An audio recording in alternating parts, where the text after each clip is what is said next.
Porter un masque provoque quelque chose d'étrange chez un acteur. Incidemment, cela permet une plus grande liberté de jeu. Nous avons tant l'habitude de travailler avec notre propre visage que nous en devenons prisonniers en quelque sorte. Par contre, derrière ces masques, on se sent un peu plus libre et plus à l'aise pour interpréter un personnage factice. Mais attention, on ne laisse pas ces héros des films d'horreur sortir leurs tronçonneuses et leurs machettes avant de les avoir soumis à un long processus de maturation.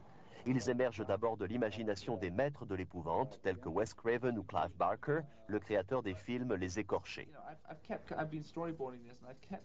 Je reviens toujours à cette image de deux rangées de dents qui se referment sur lui comme une plante insectivore. Vous me suivez? Clive Barker, le scénariste du film, qui est également un artiste de talent, communique ses idées au moyen d'esquisses à l'équipe des effets spéciaux qui donnera vie à ses personnages. Cette équipe de l'entreprise Image Animation International, dirigée par Gary Tunnicliffe, a créé les maquillages des 3 premiers films Les Écorchés et travaille au 4e de la série. D'habitude, les réalisateurs commencent à comprendre les concepts lorsqu'on leur montre des esquisses. Clive, lui, les utilise pour créer ce qu'il veut.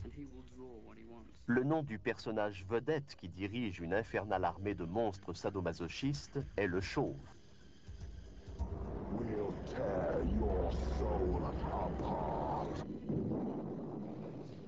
À l'atelier sud-californien de Image Animation International, Gary Tunnicliffe dessine les appliques en latex qui seront utilisées pour créer le visage de l'effroyable personnage interprété par l'acteur Doug Bradley. Le tracé est dessiné sur un moule en plâtre de sa tête.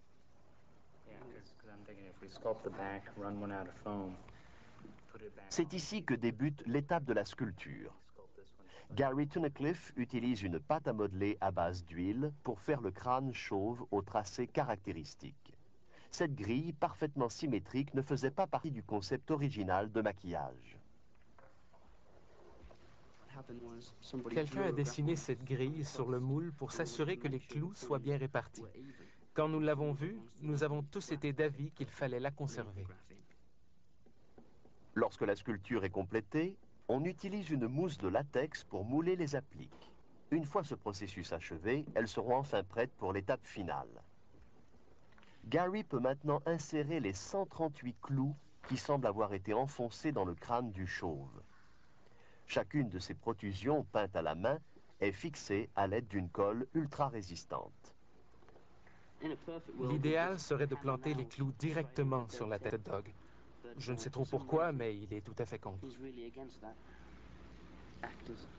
Le masque est enfin prêt pour l'essayage. Bien que Doug Bradley ait joué dans les 3 premiers films des Écorchés, le personnage semble toujours un peu différent, car Gary apporte chaque fois de subtils changements au maquillage.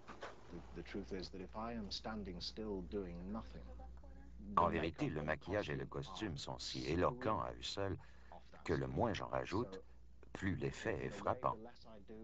Je dois juste arriver à m'y faire, c'est tout.